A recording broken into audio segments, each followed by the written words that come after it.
All right, guys, quick intro. Forgot to shout out G2S Network and Two Fans in the Stands for providing the content for today's video and really the last 4 or 5 videos. Shout out to them, man. Let's get into today's video. What is going on, guys? Welcome back to the channel. Panthers Advice. Today, man, I'm pretty hyped for this video. Now, with that being said, yes, I know there's a lot of things that worry me about the Carolina Panthers, and we're going to get to all that tomorrow. Tomorrow's video, the day before the first preseason game, I'm going to go over everything that scares me, from the backup quarterbacks we're bringing in. We'll go more in depth on that. The offensive line, and not just Icky. We're going to touch over that a little bit today. Kickoff rules, full explanation tomorrow. And Bryce not starting the first preseason game, that'll all be tomorrow. So any concerns about Bryce not starting, backup quarterbacks, offensive line, anything we're worried about for the Carolina Panthers season, stay tuned because tomorrow's video is going to cover all of that. But now let's talk about today's video. Panthers are going deep. Offensive line, part of it looks good. Receivers look good, man. TMJ showing up. Diontae Johnson once again doing the thing, man. Let's get into the video. So on this first clip right here, we're finally going to see a little deep pass from Bryce Young. Out of play action too. And who's he hit?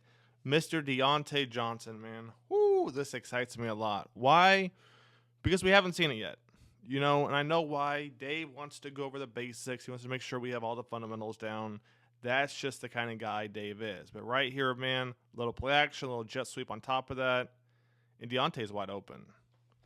I mean, he's wide open. It looks like they ran a scissors concept, middle of the field. So when I say scissors concept, usually that's more towards the sideline. And what that is, it's usually a corner right here, and then a post underneath or over the top. Right here, we're basically seeing double post essentially. So bang, bang right there, and then bang, bang over the top, as you're going to see. Bryce Young makes a great throw right there to Diontae Johnson. And this is what we've been waiting on. Not just training camp, but go back to last year, because our deepest pass, I don't think it happened until what? Late second half of the season. So seeing this right here excites me because it's not like it was a fluke, right? You got Bryce Young under center. Actually, hang on. You know what this means. Here comes the money. Here we go. Money talk. Here comes the money. Dave is having Bryce do the play action. Why is that important? You run the play action. This forces Bryce right here to set his feet. Take a couple of hitches, and then let that thing rip. This is what excites me about this offense. Bryce can throw the ball 50, 60 yards like it's nothing. But he has to have the right footwork to make sure it's accurate. Let's keep it going. So the next few clips we're going to look at right here are going to be one-on-ones. And it's Diontae Johnson, J.C. Horn. Diontae, man,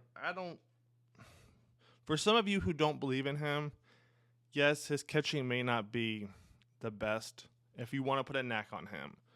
But look what he does to J.C. Horn right here. So take a look right here. We're going to pause it right here. Now watch J.C. Horn after this. He's flat-footed. Diontae Johnson freezes him. Now, yes, this is one of many reps. J.C. Horn's going to get his. Diontae Johnson's going to get his. But for Diontae Johnson to do this, come on, man. And honestly, that ball has to come out sooner. But props to J.C. Horn on that recovery, almost picking it off. I'm telling you, Diontae Johnson, it's nasty. We're going to see it again right here. Take a look what happens. Same thing right here. Great route running. J.C. Horn a little bit more on top of it. And somehow, Diontae Johnson still came away with it. Up next, we got TMJ and Boodle right here. Now, here's the thing about TMJ. Some people have almost given up on him because it seems like year after year, he does good in training camp, and then there's nothing throughout the season, right? With that being said, I understand where you're coming from. I'm not going to try and convince you that TMJ is going to have a breakout year this year. But you also have to think, what has the offense done in general the last 2 years? Who's taken off? I mean, you know, who's taken off? When it comes to receivers, the pass game, quarterbacks, nobody. So with that being said, I'm not going to try and convince you that TMJ is going to have a breakout year. But I think with the right offense and the right quarterback, I think he can. Let's keep it going. Next up, we're going to look at some offensive linemen versus defensive linemen. Right here, you got Robert Hunt and Derek Brown. Woo, man. 2 big boys. I mean, these dudes are huge. Look at this. Derek Brown, we've seen what he can do. Robert Hunt, some of you guys haven't seen him yet on film. He's an animal, man. Let's keep it going, because right here, after this, is something I want to talk about. So you got Corbett getting beat, and you got Taylor getting beat on the right side. Taylor got beat quite a bit last year. Nobody really talked about it. Now, why is that a problem to me? We're going to go over this more tomorrow. But take a look what happens right here. Bryce is going to get pressure from that right side. So now he has to roll out to his left. Why is that a problem? Well, take a look at this throw as he releases it real quick. So as I pause it right here, I want you guys to look at the type of throw Bryce is having to make. That's if he's getting pressure from the right and has to roll out to his left. Now let's say he gets pressured up the middle or from the left side. Look at the difference in his throw and really his ability to make any type of throw. So right here, he gets pressure from the middle. He rolls out to the right. Look how much faster he is, and look how much better that throw is, and look how much quicker it gets there. Let's talk about why real quick. Here comes the money. Here we go. Money talk. Here comes the money. So we're back in full can, baby. Now this time, for those that don't know, we're going to talk about the difference between a right-handed quarterback rolling left versus right. So let's say Bryce gets pressure from his left. He's going to roll to the right like this. Now Bryce can still make any throw, for the most part, pressure on his left, right? As long as he keeps his hips open. He keeps them closed, he can still make the throw, but there's more room for error. So we got Icky right there, we got Taylor right here. We just talked about what happens if there's pressure from Icky. Now if there's pressure from Taylor's side, look how much different the footwork, the frame, everything is. Pressure's coming, I'm having to roll out.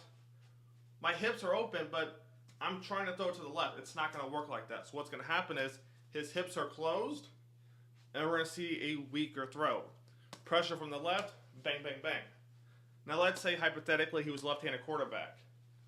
It's much easier, right? Because now he's got all the throwing angles because the left-handed quarterback rolling to their left, right? Look how much easier it is to make that throw. So for the first quarterback that can do both, they should have a lot of success in the NFL. But I hope you guys get what I'm saying. Pressure from the left, he can still make any throw for the most part. Pressure from the right, it's going to force him to close his hips and really throw like this, like we saw last year. Hopefully that makes sense. If you have any questions, just let me know in the comments. If I don't answer you, I'm sure somebody else will. Let's get back to the video. So as we jump back into this thing, man, right here, a little play action. And who is Bryce going to hit? Adam Thielen in the end zone. Now, let me fix the camera real quick. This excites me a lot. Because like I've said, I don't know, the last 2-3 months, if we can get Adam Thielen back in the slot position where he's supposed to be, why the Panthers signed him, he's going to be open like this a lot. If we can get him in the slot position where the teams have their nickel back on Adam Thielen, I'm telling you right now, if that happens, he's going to have very close, if not more, the same amount of yards on way less catches. Way less catches, and probably more yards per catch too. Mark my words. As long as everyone stays healthy, knock on wood of some sort, right? I'm telling you right now, Adam Thielen could have a big year. Let's keep it going. Next up, we're going to get JP right here, throwing it up to Coker. I'm mixed on this because it's not the worst throw, right? It's not the worst one to Coker. I think he has to put a little bit more on it. I would like to see Coker get a little bit more physical. Now, Coker, he's pretty good catching with the DB on him, but I would like to see him really take that next step, take over. Now, I'm not blaming him for this at all. I think, honestly, they both could have done better in certain aspects. JP throw it up there a little bit more. Coker get a little bit more physical. Overall, not bad. Good play by the DB, man. Let's keep it going. Right here, Bryce Young hits David Moore, I believe, for 6 on the board. Look how fast he gets that out. Bang. Opens those hips. Woo. Like a little salsa dancer. Bang. Look at that. Gets the ball right there. Catches it. Bang. Lets it rip. Slant route, money. And then to wrap it up, we got Jaden going against Chandler Wooten right there. I mean, that's what, 5'9", I believe, 195, going against 6'3", 230. This is why there's weight classes, right? Take a look at this one more time. Jaden's going up. Chandler is 6'3", 230. Jaden is 195 at 5'9". So, I mean, Jaden's pretty stocky for 5'9" at almost 200. But 6'3", 230, man. Woo.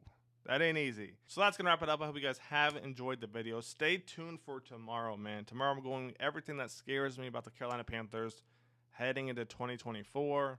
With that being said, though, that's probably going to wrap it up. Shout out to G2S Network and Two Fans in the Stands, providing nothing but content on Twitter. Shout out to them, man. Take it easy. I'll catch you guys on the next one.